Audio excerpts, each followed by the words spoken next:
Hey, hey, hey! Today is National Handshake Day, so put her there? Maybe? I don't know. I don't know how friendly you might be. But one thing I do know is the Daily Dope is in the air.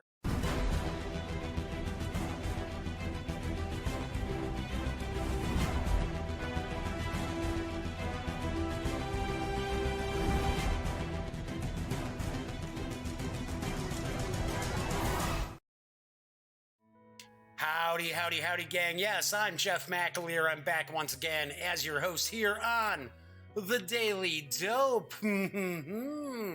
Today is Thursday, June 28th, and I've got a big show ahead of us today. I've got some news. I'm going to do a review for Tiny Epic Defenders 2nd edition from the fine folks over at Gamelyn Games.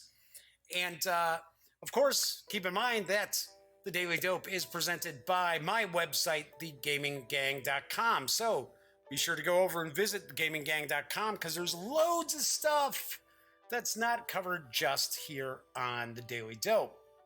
So I have to start off by saying that yesterday was kind of bizarre, right? So it was Wargame Wednesday, and I did a first look at Hannibal and Hamilcar from Ares Games. Looks really cool.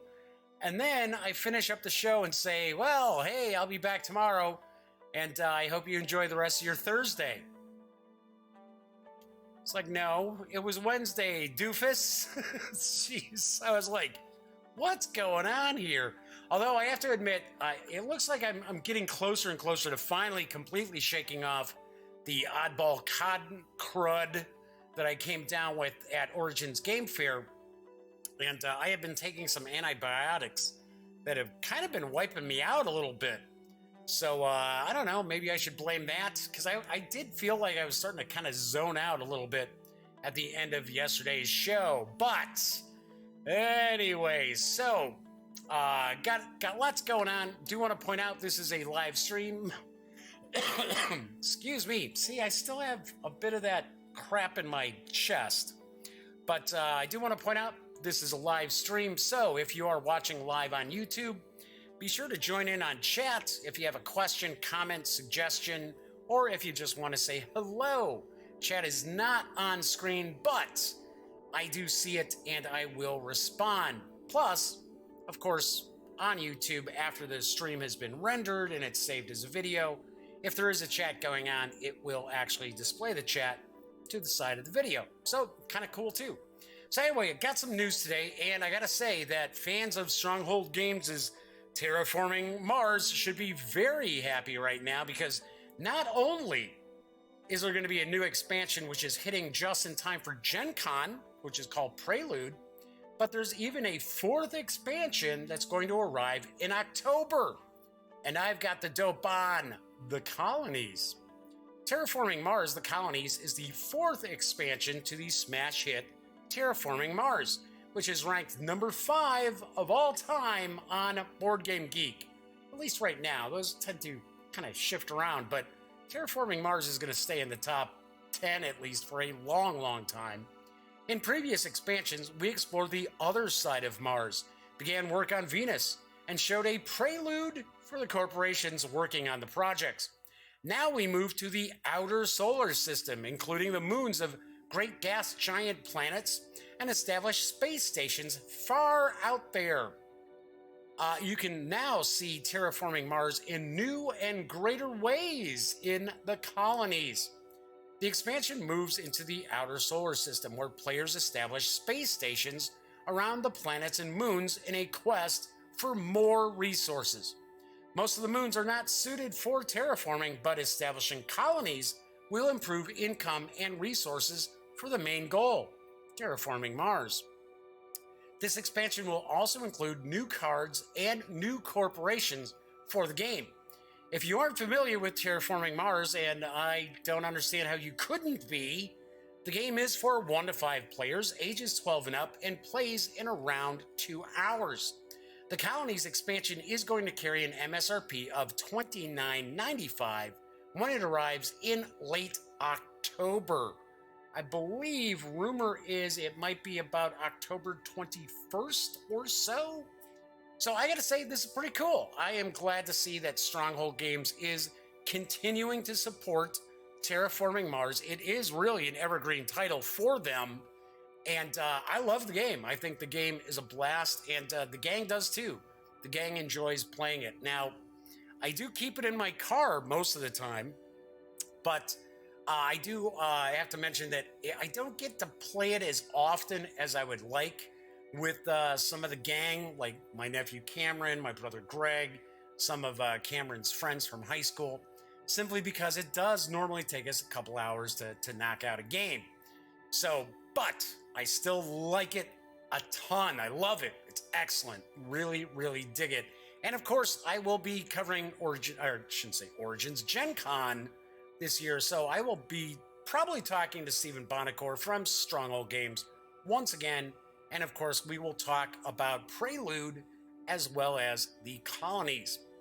Now, if you're a fan of cooperative deck building games, Indie Boards and Cards has a new legacy title coming this fall for their Aeon's End series.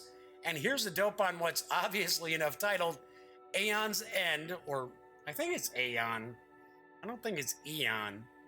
Anyway, it's titled Aeon's End Legacy. You are not breach mages yet, Brahma lectures as she paces down the line of students, her frail form belaying her immense power. Breach mages have protected us since the beginning, since the burning of the world and our pilgrimage into the dark. It was they who founded Gravehold, our last bastion, and if you wish to stand beside these living legends, you must listen and learn. The nameless shall come again, as they always have, and you will need to be ready. You are the hope of our future. As a young apprentice, you grew up to the stories of the Breach Mages. Brahma, the teacher, wisest of the mages.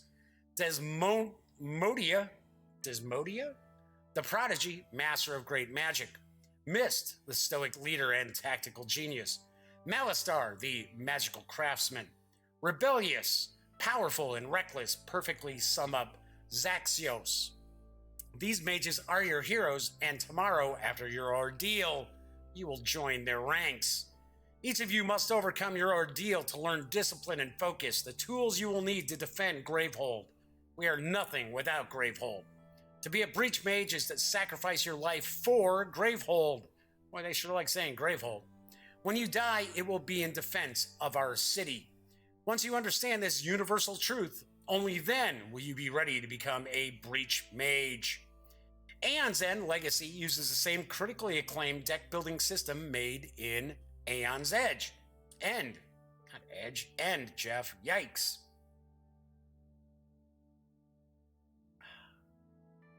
This core features a number of innovative mechanisms, including a variable turn order system that simulates the chaos of an attack and deck management rules that require careful planning.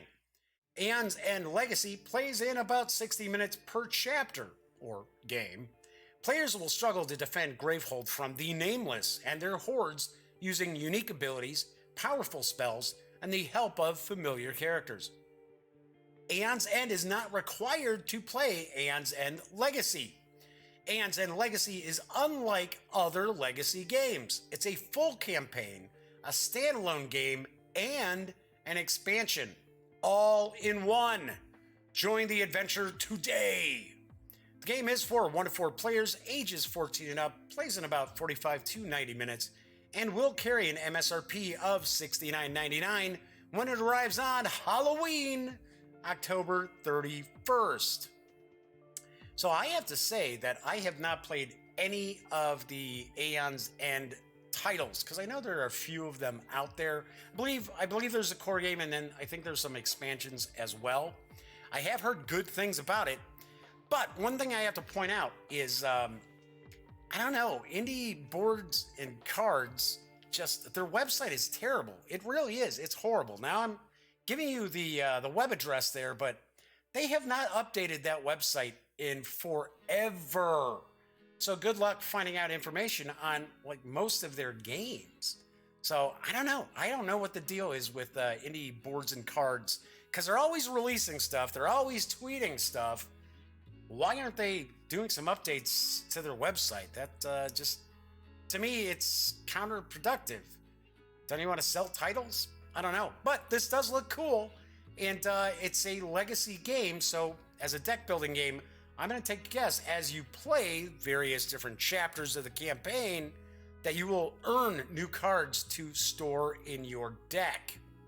All right, so my next news piece is for a Kickstarter that is out there right now. I do want to point out that the artwork is a little graphic, it's a little PG-13-ish. There's a lot of blood.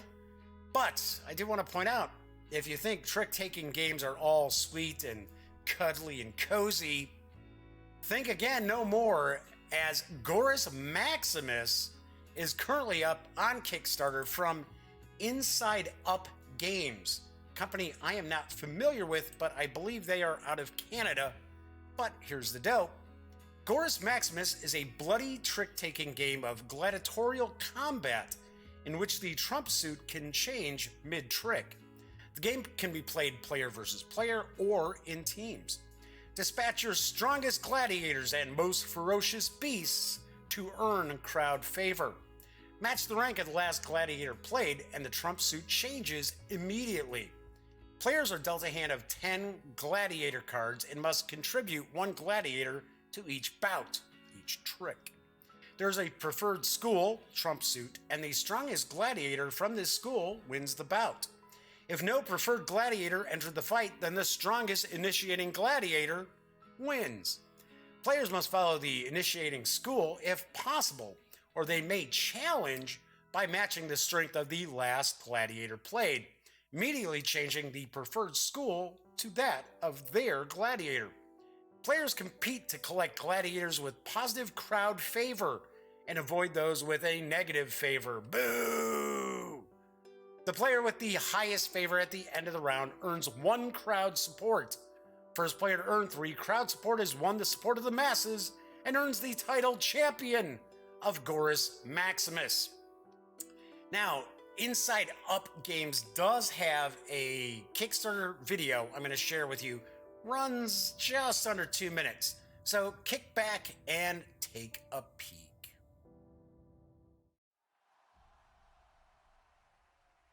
In the 1st century BC, gladiator games are at the pinnacle of violence.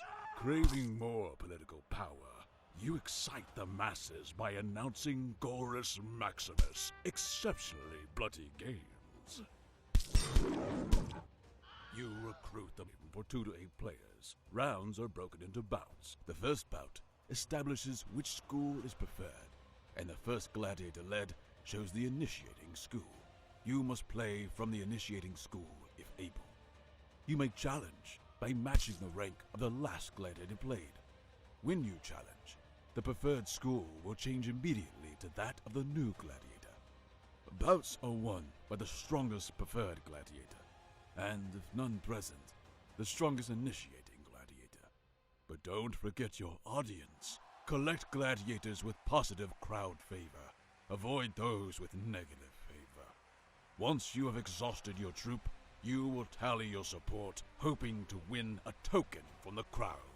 As the sun sets, earn the spectators' bloodthirsty support by giving them Gorus Maximus. Yes, this actually sounds pretty fun. We should chip in and donate. I really want to see this game come true. Gorus Maximus is for 2 to 8 players ages 13 and up, because pretty much the art style and all the gore plays in about 20 to 45 minutes. You can reserve a copy of the game right now at a $15 pledge level, or you can reserve a copy of the premium edition for a $20 pledge through July 11th. Expected delivery on the game is actually this October, so not gonna have to wait too long for it. I have to say, okay, so I'm not a huge fan of trick-taking games. I don't know, this one seems like it's got some wrinkles to it, and the artwork's kind of like gonzo, really. I mean, the cover of the box shows like a gladiator, like basically exploding somebody else's head. So that's kind of weird, and everything's doused in blood. So I guess if you like that kind of thing, you might be interested in this game. But I mean, come on, $15 for a quick trick-taking game. That's a pretty good deal, even if you go with the premium edition for $20. All right, and my final news piece. How about some role-playing game news? Because Thursdays are usually devoted to RPGs. But my friends over at Modiphius Entertainment and Clockwork Publishing have a double dose of Space 1889 action available, and I've got the dope. First, there's Space 1889, the Ether Calculator. Analytical engines are of special importance for the calculation of complex processes, especially in ether travel. The characters are invited to visit the Celestian Analytical Engine Productions facilities in Roclaw, where they are introduced to the innovative analytical engine Ordination Fabricate OF 2001, specially designed for operations in the ether. For this purpose, the hosts are planning to test the old Fritz, as they fondly call the machine, on board the Ether Zeppelin von Neumann, where the analytical engine is supposed to break a calculating speed record and make the headlines of the world's newspapers. What starts out as a simple publicity event suddenly leads the adventurers right in the middle of a criminal investigation and then onto an action-loaded maiden voyage with demanding tasks for all types of player characters. It requires skills in social interaction, a sharp mind, quick reflexes, but also accurate marksmanship. All right, Pinko, relax. Yes, the kiddies are hanging out with me once again here in the Duct Tape Studios, and Pinky's kind of carrying on. Anyway, the appendix includes an elaborate article on analytical engines in the alternate universe of Space 1889, and provides optional rules for using these unique artifacts in the game. This adventure is written for the Ubiquity version of Space 1889. The 40-page supplement is available in PDF right now through DriveThruRPG for $6. Then there's Space 1889 on the Trail of the Gods, another adventure. Since the inventors Edison and Armstrong set out on their first journey to Mars in 1870, there's been speculation about visitors from other worlds to Earth as early as the prehistoric times of mankind. Archaeologist Alistair Whitman believes he has found proof. The characters are invited to join the Glasgow International Expedition in 1888, where they can learn about the latest technological inventions and even meet celebrities like Nikola Tesla. When the exhibition receives threats, they realize that Whitman's discovery might be an explosive issue. Not just scientists are interested in it, and the characters have to take care that this knowledge does not fall into the wrong hands. This adventure is set on Earth, especially in Glasgow, Scotland, Egypt, and the Sudan. The characters will journey through the Sudan, where they will have to beware many dangers, such as the followers of the Mahdi, who are fighting about his secession. A long journey up the Nile will take them into currently unstable territories where the characters will be on their own. Will they choose the right company? Will they achieve the rescue of Whitman and escape his persecutors? Wait a second, what? Whitman got kidnapped? You just gave it away. The characters will learn the answer on the Trail of the Gods. The adventurers can be of any nationality, even if the starting point of this journey is set in Scotland. The events in this adventure challenge various archetypes, especially academics, discoverers, reporters, scientists, and soldiers, but other adventurous characters will be just as useful. This adventure is also written for the Ubiquity version of the Space 1889 RPG. The 36-page supplement is available in PDF right now through, once again, DriveThruRPG for $5. So, a couple of pretty cool adventures for Space 1889. I always have a very soft spot for this game because of the original designer, Frank Chadwick. Always like that. Hey, we've got a new person chiming in chat. Types of completed gamer. Howdy. All right, so These are both available through DriveThruRPG. As I always mention, when I'm talking about role-playing games that are in PDF on RPG or DriveThruRPG, that if you are going to visit the website, please go to thegaminggang.com, click on one of our banners, and if you make a purchase, we get a small portion of that purchase, which, amazingly enough, those little bits all add up and really do help keep the Gaming Gang and thus the Daily Dope around. All right, so that was the news for today. Kind of quick. Wasn't a ton of news to dive into. There were some Kickstarters floating around. I was sort of like, So I am going to jump into my review of Tiny Epic Defenders 2nd Edition in just a few moments. But I always like to take some time out and talk about what's coming up on future episodes of the Daily Dope. So tomorrow's episode, I am going to be taking a look at something that looks very unique, very interesting. This is Noria, which is from Stronghold Games. And let me see if I can try to get rid of some of that glare coming off. There we go, that's better. This is a new release from Stronghold Games. It's a Euro game. It's got kind of a steampunkish fantasy vibe to it. And it introduces a new kind of mechanic, and it's wheel building. And I'll kind of shift that down a little bit so you get a better look. So this looks pretty cool. So I have been looking forward to unboxing this and taking a first look. So that's going to be on tomorrow's show. Then Monday, I am going to unbox and take a first look at Shifting Realms from Soaring Rhino Entertainment.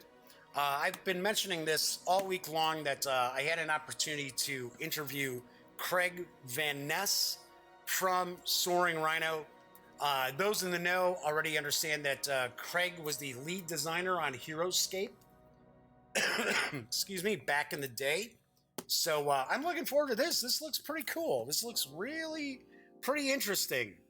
And it's different realms, different factions battling it out. And I believe there's either like 4 or 6 factions in the core game. And there is an expansion on the horizon too. Hey, Drew Barbier's chiming in. Howdy, Drew. Good to see you. You missed the news again. No, or maybe you caught the news. You're just saying howdy now. So, as always, Drew Barbier, one of our patrons over at Patreon, is chiming in and saying hello. So then, on Tuesday, I am going to unbox and take a look at the first big expansion for Sword and Sorcery from Ares Games. This is Arcane Portal. And interestingly enough, your heroes are going to go through an arcane portal, and they are going to battle cultists who are trying to destroy the world. And I have to admit, I caught something on the side of the box, which must have slipped past, because I had to crack up, because it says you're going to fight cultists voted to, what does it say? To destroy the world, as opposed to devoted to. So it should be devoted to, not voted to. But this should be pretty cool, so I'm interested to take a peek at that. So Drew's at work. Can't always catch the whole show. Completely understand. Good to have you on board for whatever amount of time you can hang out there, Drew. So that is on Tuesday's show. On Wednesday's show for Wargame Wednesday, I am going to review Fort Sumter, the Secession Crisis, 1860 to 1861, from GMT Games. Designed by Mark Herman. This is a very light, kind of introductory, card-driven historical game. Plays pretty quick. We've actually played this and knocked it out in about a half hour. So, fairly interesting. I'll talk about that. I'll do a review of that on Wednesday next week. And then on Thursday, we're going to take a look. We're going to dive into Tales from the Loop from Free League and Modiphius Entertainment. It is the winning RPG. This is the core book. The artwork looks phenomenal. I have heard really good things about this. So we are actually going to dive in very deeply and check this out. And that will be on Thursday's show. So lots of stuff cooking as far as next week. This weekend, I'll probably actually shoot some independent videos Gosh, man, I wish I could just finally shake this crap. Oh, damn you, con crud. Actually, it's not too bad. It was really, really terrible in my chest a few days ago. And of course, before that, it was all in my sinuses. So, anyway, got a lot of stuff. I'm going to do some independent videos. I still got to finish up a couple of my interviews from Origins Game Fair as well. So, I know a lot of folks are tuning in. They want to check out the review for Tiny Epic Defenders 2nd edition from Gamelyn Games. It's designed by Scott Alms with artwork provided by Ian Rosenthaler. That's a guess. I'm not too sure on that pronunciation. And why are we getting this all popping up here? Oh, Jeff. I thought I had all these all set up correctly. There we go. Left over from yesterday's news. Anyway, as I was saying, Tiny Epic Defenders 2nd edition is from Gamelyn Games, designed by Scott Alms with artwork provided by Ian Rosenthaler and Benjamin Schulman. The game is for 1 to 4 players, ages 14 and up, and I'll explain why it's 14 and up in just a moment. Plays in about 30 to 60 minutes, and it carries an MSRP of $25. This new edition is not out yet. It is not in stores. It will be made available in late July, early August. So before Gen Con, and I'm certain that we should see quite a few copies of this available at the Gamelyn Games booth at Gen Con as well.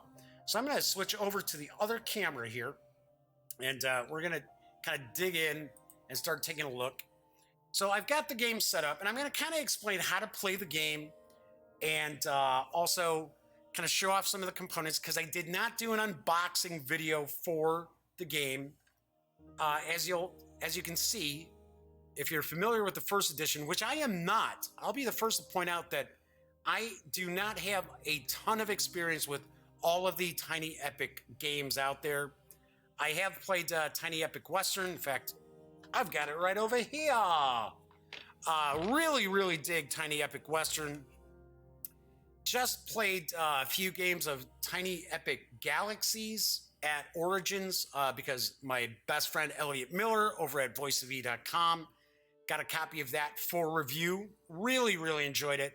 But if you're familiar with the 1st edition, you'll see that the artwork is different. So there have been some changes made to the game itself. This is not just simply a second print run of the game. So I should point out that there have been changes to the artwork. It's all new art, as far as I understand. Game balance has been changed a bit. Some new options, I believe, have been included. I think there might be more heroes and more like epic monsters, epic bad guys that you have to fight the epic foe. And the item meeples, which I've got over here, and I'll show these off a little bit. I believe those are also part of this now. They may have been the one that there might have been like an expansion or kind of an add-on or something like that that had the item meeples. I'm not positive, but I did see that it was discussed that the item meeples are now part of the game. So I do want to point out also that I've got the expansion that's going to be coming out as well, Tiny Epic Defenders The Dark War. I was thinking of doing an unboxing and taking a peek at this today, but I think I'll do that in a separate video. Simply because we're probably going to get a little bit of detail into detail about this game, and I don't want today's show to be going 2 hours. So anyway, so Drew pops in and says, there you go, Tiny Epic Quest. Drew's pointing out that he had not played Defenders, and yes, the item meeples were introduced in Tiny Epic Quest, and I think they were available for this at some point for Defenders. So I don't know. I honestly cannot tell you.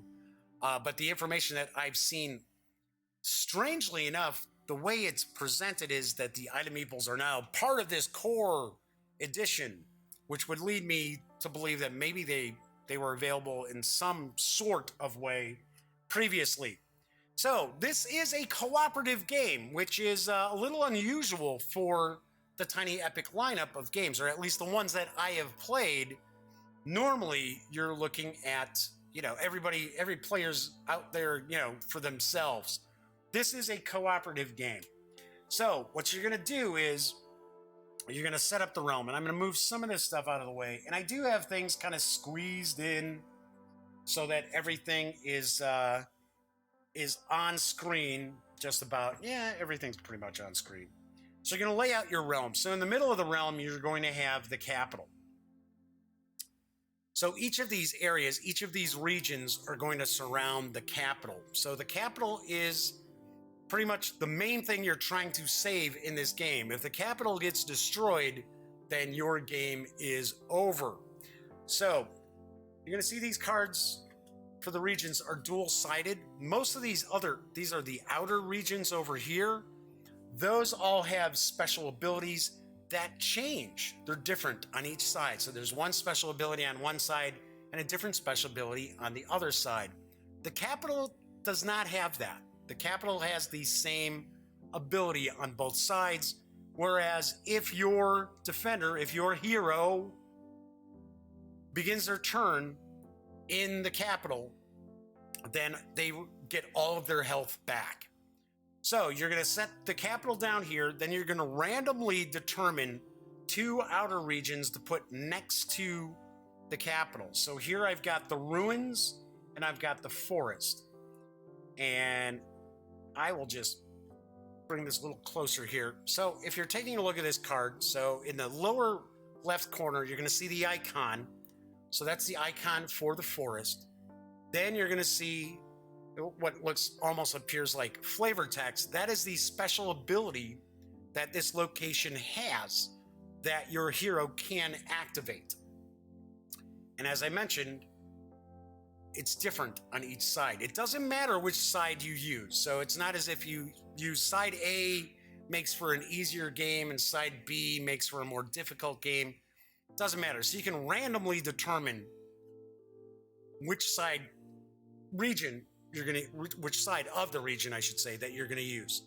Then you'll notice that running along the right edge is how much strife, how much damage this region is taking, because these monsters are going to be attacking these different regions. So you'll notice here, each of the outer regions can actually take 3 before the 4th one will destroy the region. And when a region is destroyed, basically what will happen is you no longer have that special ability of that location any longer. So that is one of the main things. Then, of course, I should point out that the main gist, and I like these little flame meeples here, these little flame tokens that you put on these outer regions. I have them laying down so you can see them a little bit better. But you normally would stand them up so you're looking at the little flame sitting there. The capital can actually take 7 before the 8th one destroys the capital, and then you lose. So that is how you lose the game. So you start at 0. Now, once any of these regions have actually been destroyed, not only are you going to lose the ability of that region, anytime that region gets attacked and you don't defend it, the capital will take damage. So I'll get to that in just a few minutes. So we've got 4 different colored plastic item meeples here, and you notice they've got these 2 little holes. And that's for them to carry around the different artifacts, which are the items. So, for example, you've got this, it's like almost like a holy symbol or a holy statue. And we've got wings, we've got a cape, which is kind of funny. Now, one thing I will point out, so see, we've got this little cape. So we've got these different item meeples that represent these artifacts that you can receive. And they're all different ones. There's a sword, there's a horn, there's actually like a mug of beer, this special beer. Now they all have these little tabs that kind of stick out so you can attach them to the plastic item meeple. And you want to be careful because I can easily see these little tabs getting broken off, and you don't want that to happen. So you want to be careful there, because, and then of course, like say for an example here, this sword, this little sword here, be careful. It's very, very easy for you to break that. Now, none of these got broke, but I'm just pointing out, you're gonna want to be careful. Now, as I had mentioned when I started kind of describing the game a little bit, that it's for ages 14 and up. And obviously enough, it's for 14 and up because of the components. It's not because of the difficulty of the game whatsoever. It's because these can easily be swallowed. So, of course, in the US, companies have to protect themselves and put that it's for ages 14 and up. Honestly, the way the rules work, I would say that 10-year-olds could easily get into this game. It's not difficult at all. All right, so we've got the different regions, and the way it's going to be laid out is you're going to have 2 regions, one on each side of the capital, and then you're going to have regions set up just like this. And of course, you'll have it spread out a little bit more on your own table. So, to point out how movement will be, your heroes are going to start in the capital. So your heroes have to move out into here. They cannot move from the capital to these other regions like so, right? So basically how it would work is the ruins are attached to, they're adjacent to the capital. So from the ruins, you could go to the mountains or the plains. From the mountains, you could go to the desert or to the ruins. From the desert, you could go to the mountains or the forest. From the forest, you could go to the desert or the coast, and so on and so forth. But you cannot move from here to one of these 4. You have to go to either the region that's on the right or the region that's on the left. So you're going to set up a deck. You're going to set up a deck of cards, and the deck of cards is going to have enemies. So these are an example of enemy cards. So we've got kind of like giant spiders, and we've got giant scorpions. And what this is going to show, these are just standard enemies, is they'll show the region that they appear in. So the spiders are going to show up in the forest, and the scorpions will show up in the desert. If you do not have a hero there who can defend against these monsters, you're going to move up this track. So for an example, let's say it's the beginning of the turn and we've got the spiders and the scorpions. So you're simply going to move this up 1 here in the forest and move 1 up here in the desert. And you're going to go through your deck. You're going to create a deck. You've got a turn deck and you've got a horde deck. So we've got a variety of different kind of standard monsters. And I dig the art. I really like the artwork in the game. The artwork's very cool. But these don't really do anything. It's just, okay, well, hey, we've got these kind of like saber-toothed tigers, attacking. And then we've got, those look like goblins attacking. So even though there's a lot of different artwork, like we've got these almost look like wargs, and then here we've got spiders again. Even though it's got some cool artwork, these monsters really don't do anything. All they're doing is they're adding damage to the regions. But then you're going to also have like dire enemies. So for an example, here we've got a sea serpent, and obviously enough, the sea serpent would be arriving on the coast. So it's going to show, normally if your hero defends against a regular monster, they'll lose a health, but they save the region from taking damage. Well, these dire monsters might have some sort of a special effect. So for an example, we've got tsunami is a special effect for the sea serpent. And it also shows that if a hero defends against this, then they're going to lose 2 health. And you'll also see that they gain this little little icon here, they're going to get to gain one of the artifacts. And those artifacts, of course, are the item meeples. They all correspond to the little item meeples. So we've got the Zodiac Cloak. We've got the Celestial Idol. That was that statue I was showing you. The Horn of Command. And all of these are going to have a special ability that your heroes can use. Just like so. Speaking of heroes, and I'm guessing that this second edition has more heroes because there are quite a few heroes for you to choose from. And I love these large size cards too. These are very cool. I gotta say, I really, really dig the components in Tiny Epic Defenders second edition. I think they're really, really nice. Cardstock is really, really well done. And love the artwork. And keeping in mind, this carries an MSRP of $25. So what I've seen so far with the Tiny Epic line of games is there's a ton of gameplay and there's a lot packed into a box that's going to cost you like $25. I have seen games out there that cost $25 that were like full of air. That's not the case with the Tiny Epic lineup of games. So you can have all these different heroes you can choose from. And we get a little background, we get a little story about each of the heroes on their cards. So we've got the Halfling Bard, we've got the Elf Commander, we've got the Human Paladin.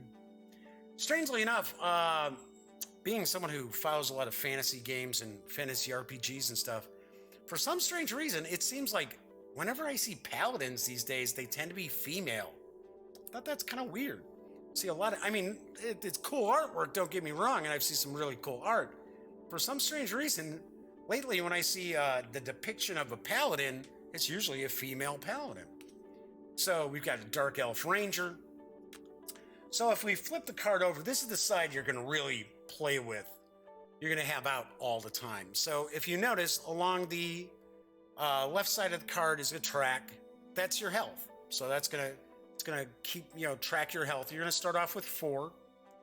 And depending on what player color you are, you're going to take one of these and you're going to mark your health.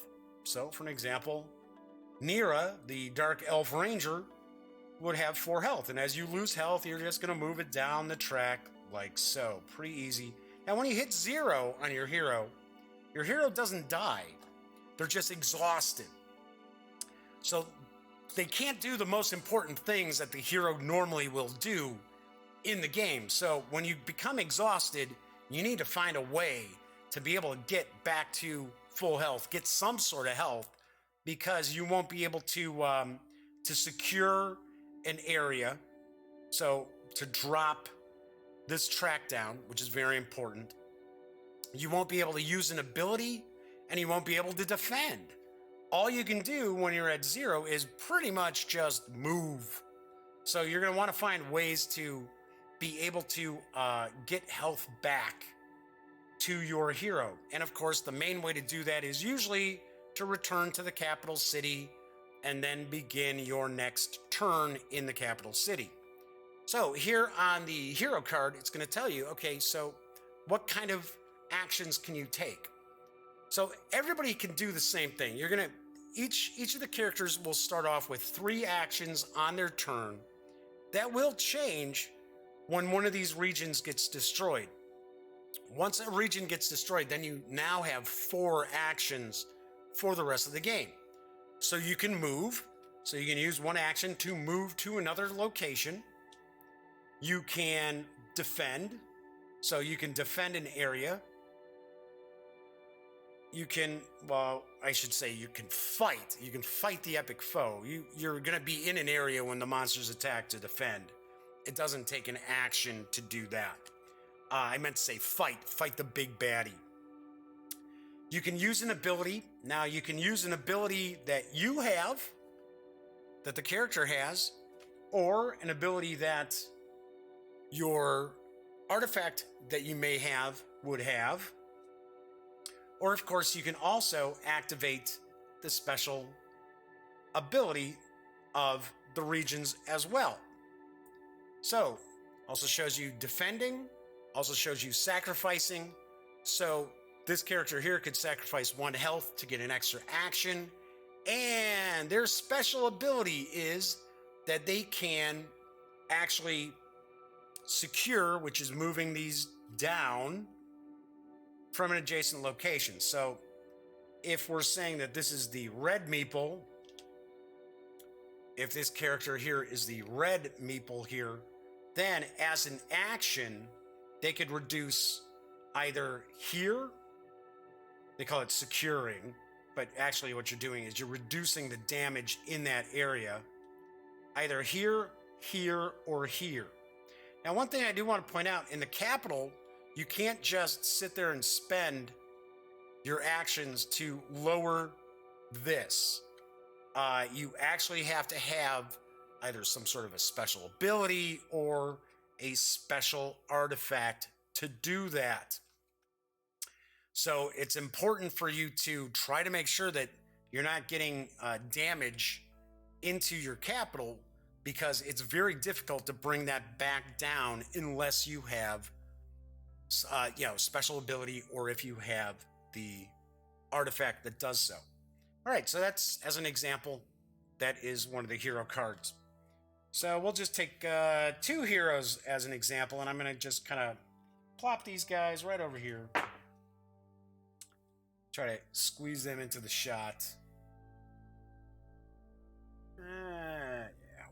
All right, we're close. So what you do is you're going to set up your deck. You're going to put this stuff to the side. So you've got your heroes that you're not using. You're going to put those to the side, and you're going to create a deck. So in the deck, you're going to have these cards, which represent the player meeples. So I have blue and yellow sitting out because I'm just playing a 2-player game with red and green. So you would leave these out. Now in a 4-player game, you're going to have red, green, blue, yellow. They're all going to be in your turn deck. Then you're going to set up your turn deck. You're going to take 3 monster cards, which I had showed you previously. And there's 9 monster cards overall. So you're going to take 3 of the monster cards. You're going to shuffle them up. And then you're going to take your defenders cards. So I'll give you an example. Here we've got the red. There's the green. And then we also have all defenders. So if you are not playing with a full complement of 4 players, you're going to use these all defenders cards.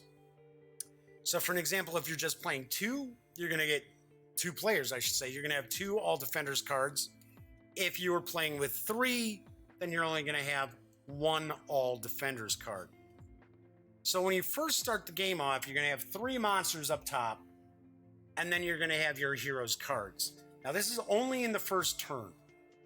After that, you're actually going to reshuffle your deck. So you're going to have this is your turn deck. So you're going to have that off on the side. Then you're going to take 3 more monsters, and then you're going to take a certain number of the dire monsters. Remember I showed you the sea serpent right here? So we got the sea serpent, we got a wraith, we've got a harpy. There's a variety of these. And depending on the number of players is how many you're going to include into your horde deck, which is here. So you're going to take 3 more regular enemy cards. And for an example, we're playing 2 players, so I have 2 dire enemy cards. And then we've got the epic foe card. This is the big baddie that we're going to face off against. And there are a good number of these as well, which I thought was pretty cool. So with the big baddie, you're going to see, where does it show up, right? So the Colossus shows up in the desert. And then the Colossus has 10 hits. So the heroes are going to have to kill the Colossus or whatever big bad pops up at the end in order to win the game before the capital city is destroyed, right? This game is not easy. I'll put it to you that way. So one cool thing too is you'll see if you look along the side here, there are these little icons next to like the 7 and the 4 and the 1. When the big bad's hits are dropped down to that, then a special event takes place, which is cool. So it's not just, oh, this big bad does this one thing every turn. No, it kind of activates different things. So for an example, let's see if it's not the big bad. Oh, well, actually, I'm looking right at it. So if you look closely, there's like an outline of a meeple. So one of the things that this Colossus does is it actually grabs one of the heroes in its mouth. So to actually fight the big bad, the heroes actually have to go to the location that big bad comes out at. So for an example, the Colossus would come out here. So you would actually lay the Colossus down on this area here. So one thing to also mention is while you're fighting the big bad, you're still flipping cards over to do stuff. So anyway, so those are the big bads. And like I said, there are a few of them. I think there's 7? 6? Yeah, there's 6 of them. So, and of course, you're going to randomly select the epic foe. So you don't know what epic foe you're going to face. You don't know what other dire monsters, what other monsters are in the mix going on right now until you discover them. All right, so let me grab a quick sip here.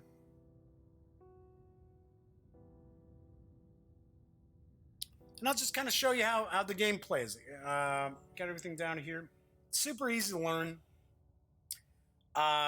Some of the monsters, some of the epic foes, some of their abilities kind of have to take a look at, kind of be like, oh, okay. Oh, sorry, getting some glare over here on this guy. Let's move him over here. All right, so let's say that is our elf ranger, and this is our halfling bard. So as I mentioned before, the first turn you're going to flip over your turn deck, and we would get first and second. So this is what happens first, right? So we've got these kind of like monster birds attacking, and those are on the coast. So the coast is going to go up 1, ding. Then we've got the giant scorpions in the desert, ding. So those both go up 1. And then we're done with that card. So we're going to put that card off to the side. Then we're going to take the second card. So we've got these kind of like saber-toothed tigers. So they're in the mountains. So that's going to take 1 there. And then we've got these like these wargs, these like wolves, which are in the forest. So the forest is going to go up 1. Then the third card, we get the ruins and then the forest. So we're going to, oh no, I'm sorry, the plains. Plains should be up 2, not the forest. Whoops, sorry. That was a plains icon there. Okay, so that is the third monster. Now we know that we should be getting something going on with the characters. So we get the green player. It's a green defender's turn. So we get 3 actions because we don't have any of these regions have been destroyed yet. So the green character is the halfling bard. And let me put the reading specs on. And the halfling bard can befriend. That's the halfling's ability. On your turn, you may use abilities of adjacent outer regions and defenders in the same region as you, but you must still pay their action cost if applicable. Okay, so we've got Randall, the halfling bard. We know the plains are getting pretty close to being destroyed, and these monsters are going to come back out again. This stuff is going to come back out next time we shuffle up the deck. So it's probably a good idea to send Randall off to the plains. So that'll take 1 action. This takes 2 actions. Randall's here now, and boom. He's able to secure the plains and drop this down from 2 to a 1. All right, there we go. So that was the green defender's turn. Then our next card is all defenders. So what all defenders means, and you'll see here there's a little icon with 1, 2. That means yes, if there's 2 players, you would be including this card. So all defenders get 3 actions, or I should say all defenders gain 3 actions to spend collectively, or 4 if one of these regions is destroyed. So what this means here is you're only going to get 3 actions to share between the 2 of them. That's what you'll get. So what you may consider doing is we've got the Dark Elf Ranger. And the Dark Elf Ranger's ability is they can secure from adjacent outer regions. So what we could do is we could move the Ranger here and then simply use his ability to bring, let's say, the coast down 1. So that would still leave us with 1. And then boom. Spend that. Now the Halfling Bard has been able to take the planes down to 0. So they're safe again. So we got the all defenders. Next, we're going to flip red. So the Dark Elf Ranger is able to make take their turn. So we're going to have him use his ability. So that's going to do that. Bring that down 1. Move him 1 more over here. Let's go to the desert, and we'll move the mountains down to 1. So we're in pretty good shape. And then we'd flip that over, put that in there. Last card is in all defenders. So if you notice here, it shows the 3 little meeple icons on the bottom. So if you had 3 players, you know you're going to use this card. And once again, we would have 3 actions that they could utilize on their turn. Now, one thing I should point out, you'll run into stuff where it'll say when that player's turn begins or when that player activates, this does not count as a player activating. So for an example, let's say somebody's using a hero and they're using the green meeple, and the hero says, okay, you're supposed to be able to do a special thing when your turn starts. Well, that would only happen when that green card gets drawn. When the green card gets drawn, then that player gets to do that activation. Just like here in the capital city, right? I had talked about when you go to the capital city, if your turn begins there, you get all your health back. But it's only, for an example, that would only take place when the red player's card was drawn. Only then, not when all defenders. All defenders just basically means you're getting the 3 actions or 4 actions that you have to split between all the players. So, as an example, if you're playing 4 players, you wouldn't have these cards at all. You wouldn't be using these cards because you'd be using these cards here. These would be in the deck. All right, so we went through our first turn. The Dark Elf Ranger is out there. I know I moved to the capital just as an example. So what you're going to do is you're going to take your cards that you discarded before. Now you're going to take a card from this Horde deck, include it, and then you're going to shuffle them up. And of course, I would do a better job shuffling than this. Oh, and of course, I left the All Defenders cards out. That was brilliant. Whoops. And then you would have your new turn deck. So here we'd go. Okay, we've got, once again, gosh, I think this is what we started off the first card last time. So we would have the coast. And then we would have the desert. Now, I've got my hero in the desert. He can defend against that. So he can prevent this from taking a hit, but it's going to cost 1 health. So we'll do that. All right, so we've got that card out of the way. Then, next card, flip it over. Hey, red defender's turn. Well, we already have a defender down here in the plains where we already know stuff pops up. We know stuff pops up in the desert, but we also know that the coast also has this one. So I would use one action here. Let's use the special ability there. And then, now I would probably have an action that I wouldn't need to use. Next card. We got the green player. Well, green player's like, well, hey, we know the plains keeps getting attacked by monsters, so I'm going to stay here. So effectively, they wouldn't use any of their actions. I'm just doing this so we can move through this fairly quick. So next we would have the mountains. So the mountains would take one. And then we have the plains. So Randall the halfling, he would defend against it and take a hit. Now we've got all defenders. I don't know. See, once again, not much going on here. We've been able to defend things pretty well. So maybe I would say, hey, move to the ruins, and then, okay, let's go to the coast.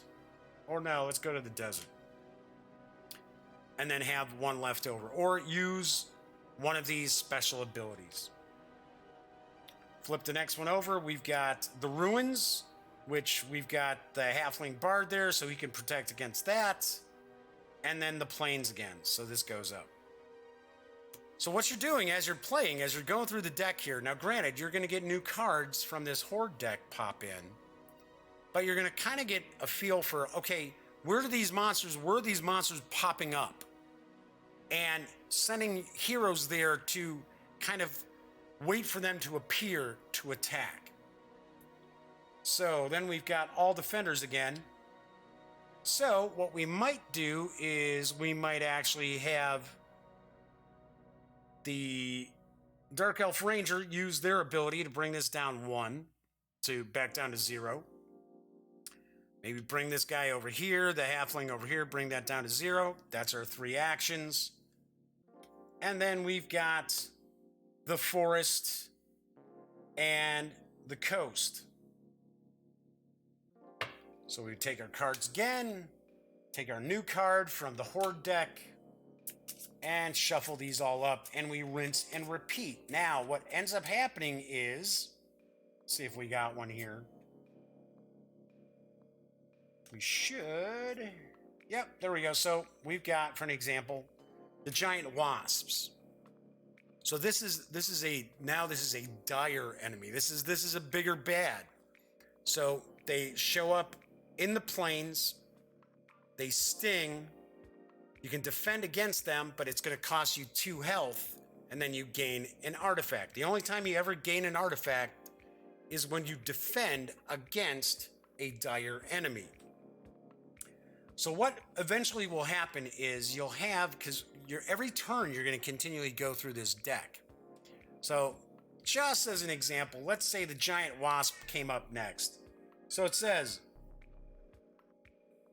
each defender, regardless of region, at full health must lose 1 health. Well, thankfully, neither one of these characters, neither one of the heroes, are actually at full health. So then we could have the halfling bard defend against the giant wasps, but then now he would drop down to 0. So it would drop down to 0 health, which doesn't kill the character, but now really all he can do is move. That's pretty much about all he can do. But we would get to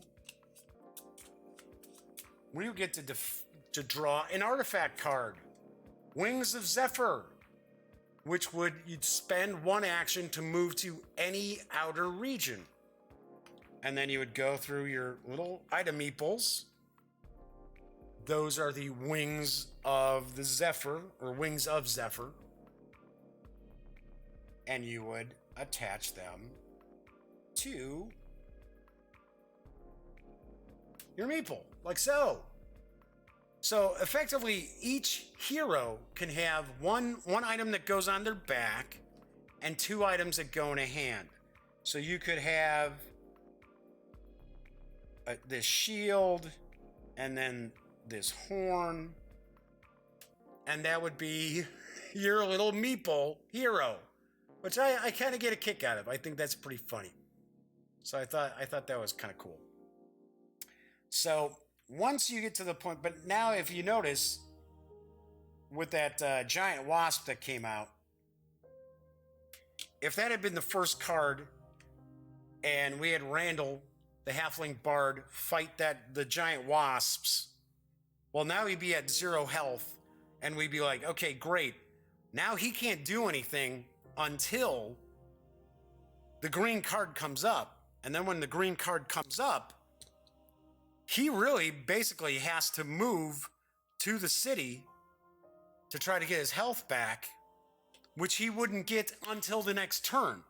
So what eventually starts to happen is you get these heroes, they've got no health, and you got to be able to get them back up to something because they can't defend. So the game starts off pretty simple, pretty easy. As you notice, the first couple of turns is like, wow, nothing really going on. We've got everything down at 0, except for maybe 1 or 2 outer regions have taken like one little point of destruction. Well, yeah, but the more you defend, the more your health goes down. And once you're at 0, you can't do anything. You gotta find a way to get your health back to be able to defend these regions. And when that happens, that's when it's like a domino effect. All these things start going wrong. The regions start getting destroyed. Then you start seeing the capital going up. And then, let's say we've gone through all of these cards. Let's shuffle these on up. Now remember, the heroes aren't getting more cards to do different stuff. The heroes still only have their 1 card for their color. And then because I'm doing a 2-player game, then the 2 all defenders cards, which would give you 3 or 4 actions. So once you've gone through and you've taken the last card, then you activate the epic foe. So this is the Kraken. Unleash the Kraken, who goes to the coast. So the Kraken goes to the coast. Your heroes have to go to the coast to do battle, but keeping in mind, at the same time, you are still flipping these cards. So just because the new epic foe has come out doesn't mean, oh yes, the heroes get to go and beat up on the epic foe. No, they still have to worry about these other enemies that are coming out. And if you notice, now we've got a lot of monsters, a lot of enemy cards. Now we've got 2 dire foes, 2 dire enemies in this because it's the 2 players. So you're going to start seeing all this stuff falling apart as you're sitting there waiting. See, look, giant wasps, to finally get a card that actually lets you do something. So the game isn't easy. The game isn't easy by any stretch of the imagination. It can be pretty tough. You can make it even tougher by including more of these dire enemies in the horde deck early on in the game. So the way to win is have your heroes defeat and of course you got a little black heart to track this. So once you defeat the big bad, the epic foe, as long as you still have anything left in the capital, even if all this stuff out here is destroyed, as long as that capital's still standing, you win the game. If the capital falls before you defeat the epic foe, and we did play where we hadn't even gotten to the epic foe yet, and the capital fell. So yeah, it can happen. So like I said, not a simple game at all. Now, a few tips I would mention is that once you go through the deck, even though you're adding a new card from the horde deck every turn, you get a feel for where are the monsters coming out. Usually it's not completely evenly spaced because remember, you're going to have some leftover monster cards and you'll have leftover dire enemy cards. Even with 4 players, you're going to have leftover dire enemy cards.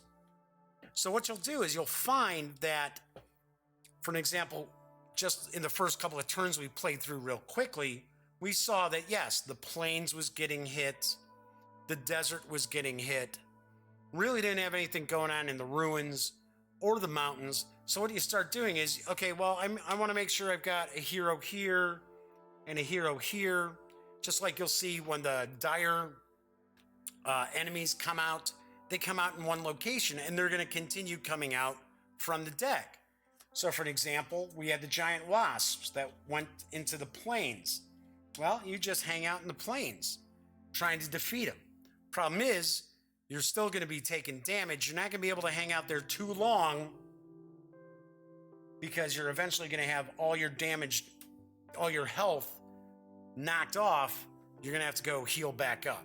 You're going to be exhausted, so you can't fight, can't defend.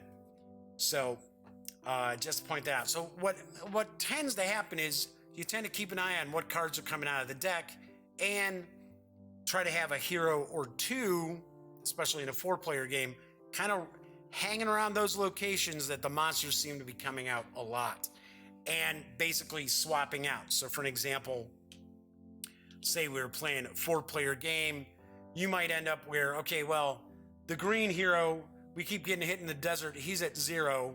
When he activates next, he's going to move here.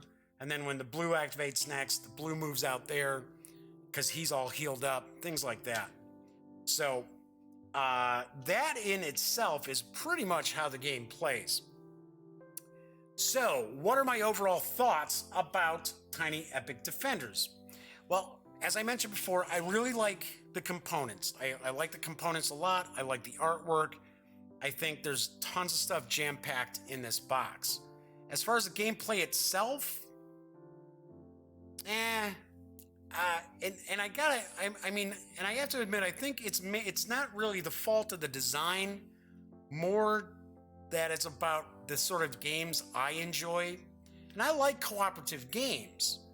Only thing is, I'm not a big fan of games where it's basically you're always reacting to stuff. Because I grew up, I'm old school. I played, games like Squad Leader, from Avalon Hill. I played a lot of war games, a lot of tactical games in my youth. So I tend to enjoy games where I'm like planning. I'm trying to plan ahead.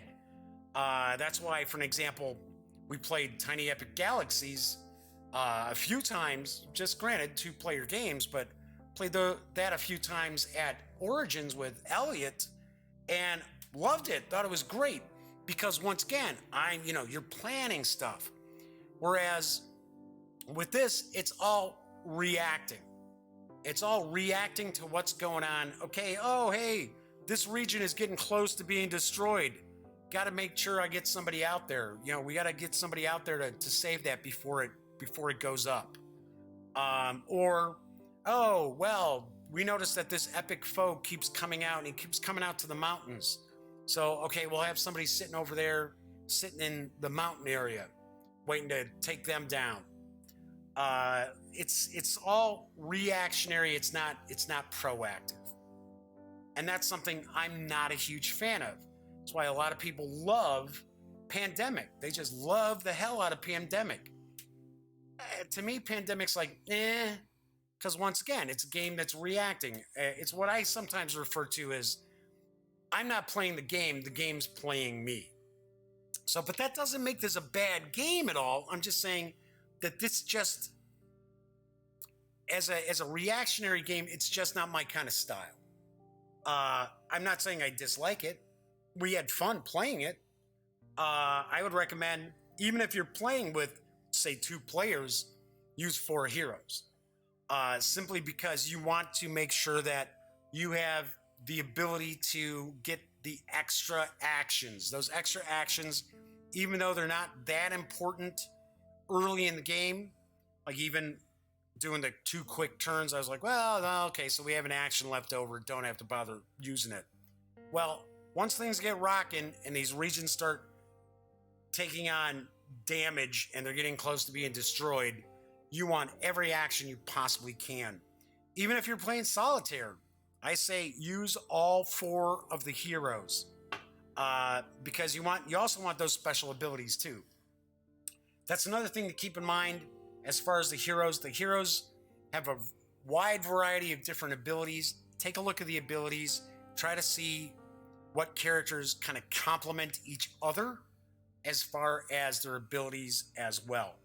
So, all in all, I gotta say, even with liking the components and stuff like that, and I feel kind of bad because it's my opinion, right? I know there are people who are going to be like, "Wow, this is awesome," and I have to point out, I don't know, but it is possible that the Dark War expansion changes things up a little bit. But on a score of 1 to 10, I have to say I give Tiny Epic Defenders Second Edition a 7. Like I said, it's not bad. It's fun. I enjoyed it. It's just not my style of game that I tend to gravitate towards. I gravitate towards games where I'm proactive as opposed to just reacting to what the AI is throwing out there at me. So, anyway, strangely enough, a 7 is a good score. I know some people don't realize that the way I score is kind of on a curve, on a bell curve, right? So you don't see a whole lot of 10s, but you really don't see a whole lot of 1s either. It's like there aren't that many games, in my opinion, that are just wow, so phenomenal. But there are also not that many games out there that are like, oh my gosh, burn this, don't let the children anywhere near it. So a 7 is a good score. It means it's a good game.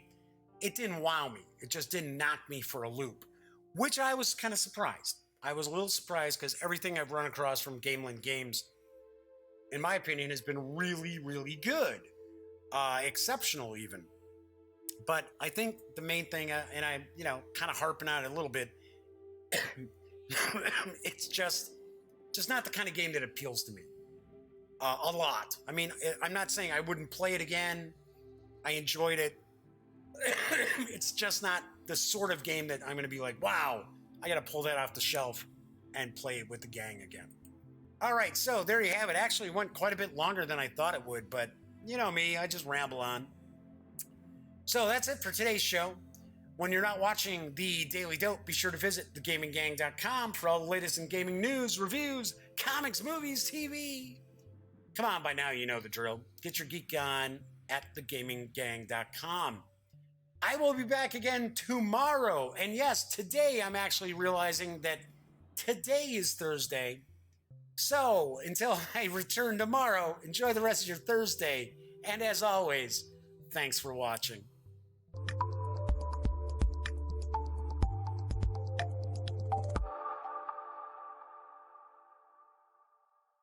Thanks again for watching The Daily Dope, presented by The Gaming Gang.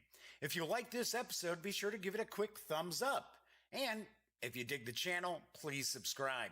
If you'd like to check out our previous episode, click right here. And if you want to check out a somewhat randomly selected episode, give a click right down here. It'll be like opening a box of Cracker Jacks. You just don't know what you'll get. Once again, thanks for watching, and I'm Jeff McAleer.